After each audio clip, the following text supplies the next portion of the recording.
General Hospital spoilers reveal that Cody had never intended to become a soldier in Christina's war, let alone a weapon she could aim and fire at her convenience.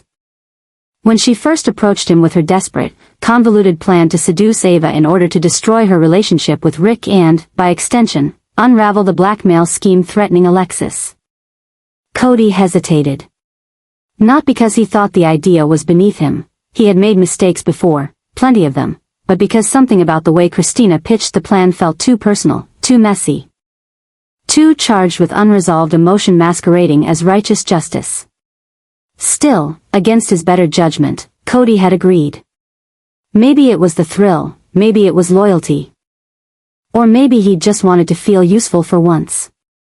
But now, as the truth about Christina's own criminal entanglements exploded across Port Charles like a wildfire no one could contain, Cody realized he had been nothing more than a disposable pawn in someone else's vindictive agenda, and he was done being used. When the full extent of Christina's actions came to light, when it was revealed that she hadn't just been fighting fire with fire, but had been actively participating in a separate web of manipulation and coercion, everything shifted. The very foundation of her moral superiority collapsed. And the community that had once seen her as a well-meaning, if impulsive, idealist now looked at her with suspicion. But for Cody, the betrayal cut deeper. Christina had dragged him into her chaos, dangled the false promise of justice, and nearly cost him not only his own reputation but any chance of rebuilding the life he was trying so desperately to hold together. The realization hit him like a slow-moving wreck. She hadn't trusted him, hadn't confided in him because she saw him as a partner. She had used him, plain and simple, because she believed he was easy to manipulate. And now, with the damage done and the lies exposed, she wanted forgiveness without consequence. But Cody wasn't in the mood to forgive. He wasn't the same man she had roped into this scheme.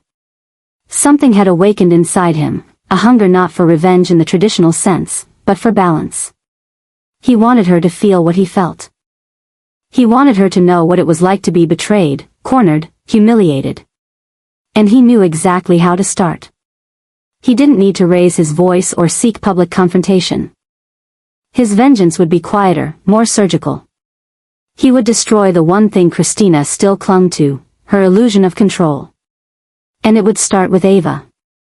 What Christina had failed to understand from the beginning was that Cody and Ava weren't just a setup waiting to unravel. There had been sparks between them long before Christina's twisted plan had taken form. Cody had always been intrigued by Ava, not just her beauty, which was undeniable, but her complexity. Her unapologetic attitude, her refusal to conform. She had a darkness that matched his own and a resilience that he admired. What had begun as a favor soon became something else, something real. And as Christina's credibility burned to ash, Ava emerged from the smoke as the only person who truly saw Cody for who he was. And now, with Christina watching from the margins, Cody leaned into that connection, not just to hurt her, but because it finally made sense. Their relationship didn't blossom with grand declarations or dramatic gestures. It happened in quiet moments, a shared drink after hours, a conversation that lingered longer than it should have, a look that said more than either of them were ready to admit. Ava, no stranger to betrayal herself, recognized what Cody was doing and didn't flinch. She understood the power of reclaiming one's narrative. She knew what it meant to take the pain others handed you and forge something stronger from it.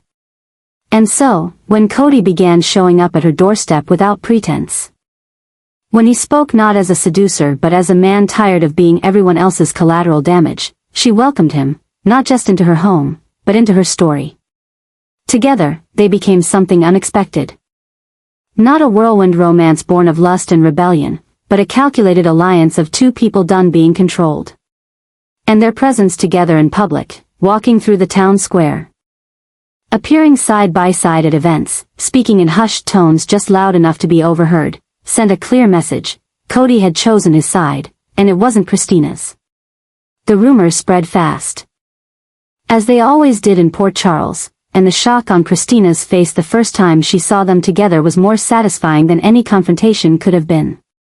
She tried to mask it, of course, with that practiced smile and feigned indifference, but her eyes betrayed her.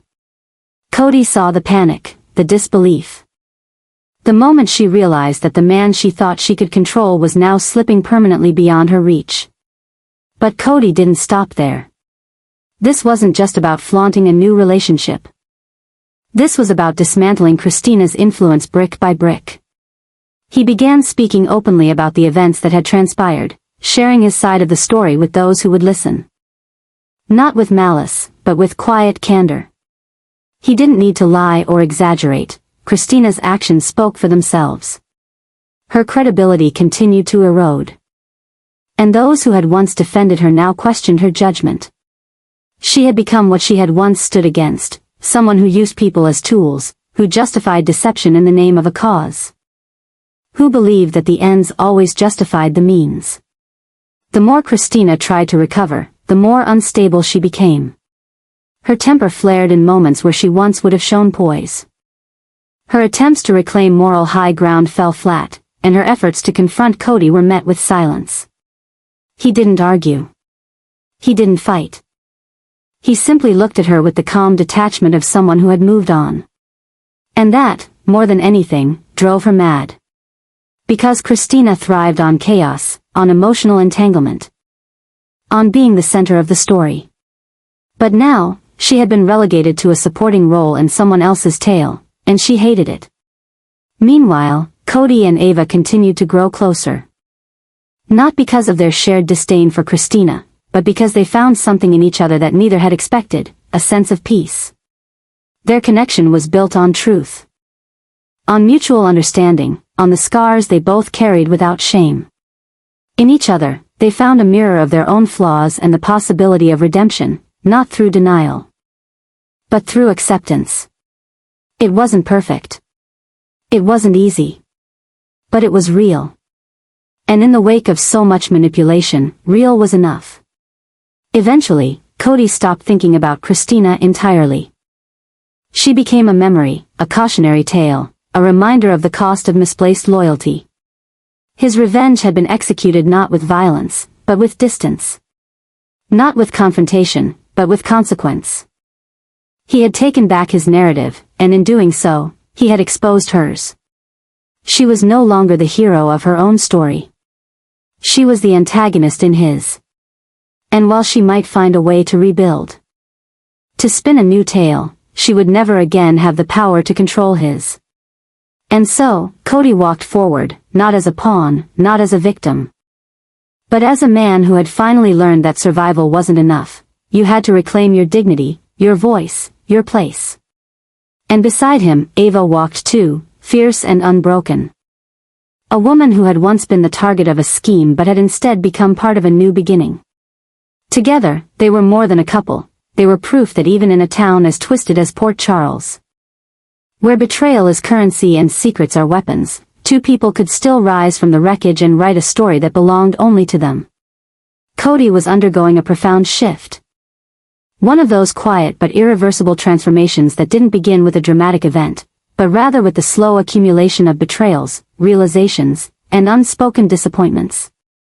He had spent so much time being pulled between the intentions of others, between Christina's manipulations, Ava's intrigue, and his own tangled feelings, that he had nearly lost sight of the one person whose opinion had truly mattered, Molly.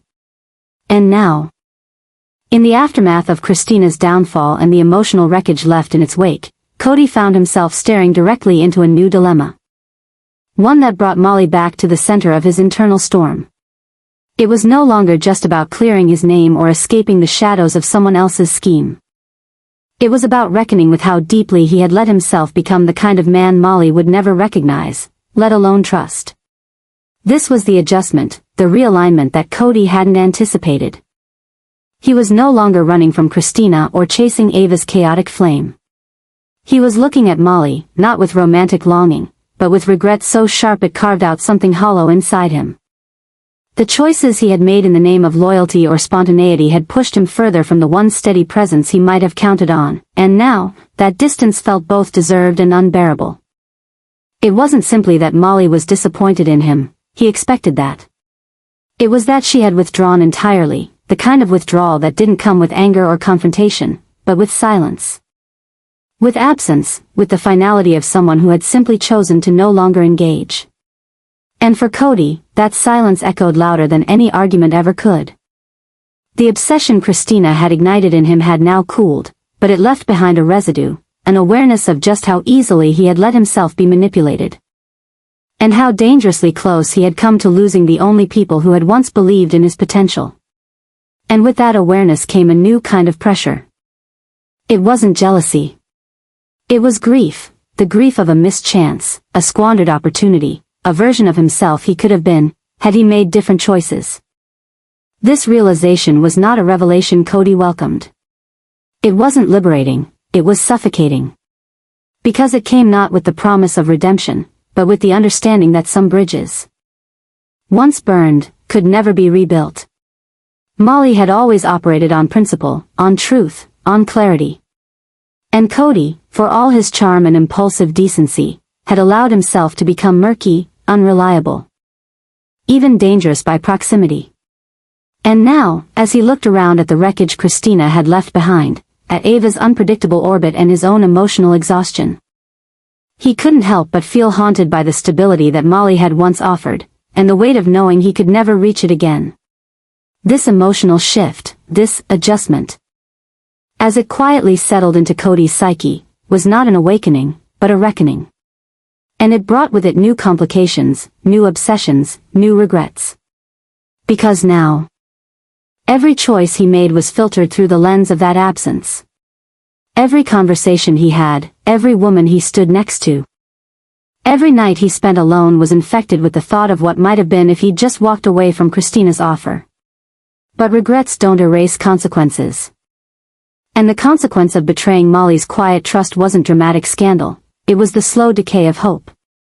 He was changing, yes. But the change wasn't clean or heroic. It was jagged and disorienting, leaving him unsure whether he was finding himself or losing whatever good had been left. The town itself became part of the trap. Port Charles had a memory. People talked. People stared. And wherever Cody went, he could feel the weight of judgment, not just from others, but from within himself. It wasn't just Molly who saw him differently. It was everyone. He was no longer the scrappy outsider with potential, he was the man who had slept through scandal, who had chased chaos, who had thrown away something real for a chance at something reckless. And while Ava might have welcomed him into her world of shadows and survival, it wasn't the same. There was no light there, only distraction. And in the quiet moments, late at night, walking past the courthouse steps, hearing Molly's voice in passing, Cody felt the ache of everything he had let slip through his fingers. This obsession, this haunting, had become one of the most consuming adjustments in Cody's life. Not the external shifts in relationships or public perception, but the internal disintegration of who he thought he was. It was a new kind of madness, the kind that didn't make you shout or scream, but made you wake up every morning asking what you were even trying to become. And while he might have been able to fool others, to smile, to flirt, to pretend that he had moved on, there was no faking it when he was alone. Because Cody didn't just miss Molly. He missed the version of himself that only she had believed in. And that version, now buried beneath the wreckage of Christina's schemes and Ava's complexity, seemed farther away than ever. And so, Cody continued on, navigating this latest chapter with a kind of numb determination. He wasn't seeking forgiveness anymore. He didn't expect Molly to come back, didn't expect to reclaim what was lost. But he did begin to change, not with grand gestures, but with quieter, harder choices. He started to listen more. He stopped running toward chaos. He stopped making decisions based on someone else's war. He began, slowly, to confront himself. And though the pain of Molly's absence would never fully fade, it became a kind of compass. A reminder of who he could be if he stopped letting others write his story. Because in the end, the adjustment wasn't about revenge, or romance, or redemption. It was about finally deciding that the version of Cody who hurt people, whether by accident or design, was no longer someone he could afford to be. It happened on a night neither Molly nor Christina was meant to be there. A coincidence, if such things existed in Port Charles. The air was thick with storm clouds and the tension that only ever seems to rise when secrets are on the edge of exposure. Molly had come looking for answers. Christina had come looking for control. But what they both found instead was Cody, shirtless, breathless, tangled in Ava's sheets, his face flushed not with shame, but with desire. The door hadn't been locked. The curtains hadn't been drawn. And in the span of a single heartbeat, everything that was left unspoken between the three of them shattered into something raw, undeniable, and irreversible. Molly stood frozen in the doorway. The shock pulsing through her like a bolt of lightning. She couldn't breathe, couldn't move, couldn't even summon the words to explain the sudden implosion happening inside her chest. Cody, once a messy but promising constant in her life, now lay before her completely exposed, not just physically, but emotionally, spiritually, destructively. And Ava, ever unapologetic, glanced toward them with a cool, detached confidence that only made the moment sting worse. This wasn't an accident. This wasn't heat of the moment weakness. This was deliberate. This was Cody choosing chaos. Again. Christina's reaction was something else entirely, hot, loud, and unfiltered. The betrayal, the insult. The utter madness of it sent her spiraling into one of her signature storms, the kind where every word hits like a slap and every breath feels like a fire. She had set this plan in motion. Had used Cody as a pawn, but this wasn't part of the game. Seeing him in Ava's bed wasn't just a reminder of her failed scheme, it was a direct punch to her ego, her pride, her illusion of control. And yet, it also exposed something far deeper and more dangerous. She still cared. She still believed, somewhere inside her, that Cody belonged to her side of the story. And watching him write a new chapter with Ava in real time burned her alive. This scene, this twisted tableau of lust, betrayal, and revelation, wasn't just a turning point. It was a rupture. A line that could never be uncrossed. Cody didn't scramble to explain. He didn't cover up or apologize. He sat up, met their eyes, and for the first time in weeks, looked completely unburdened. Because this wasn't about hurting Molly or Christina anymore. This was about finally making a choice for himself, even if that choice left a crater where trust used to be. He had burned the bridge on purpose. And the ashes were still warm. Molly turned and left without a word. The devastation written across her face far too private to be shared in front of the woman who had just become Cody's new obsession. But the silence she left in her wake was louder than any outburst. It wasn't anger that consumed her, it was the quiet grief of watching someone she once considered a possible future become a stranger in an instant. And Christina? She didn't walk away. She stayed. Furious, unblinking, and trembling with a rage that had no clear direction. She wanted to scream, to hit something, to tear apart the entire room with her bare hands. But she also wanted to know why. Why Ava? Why now? Why Cody would choose the one person guaranteed to explode every remaining tie he had left to them both. But the answers never came. Because this wasn't about logic.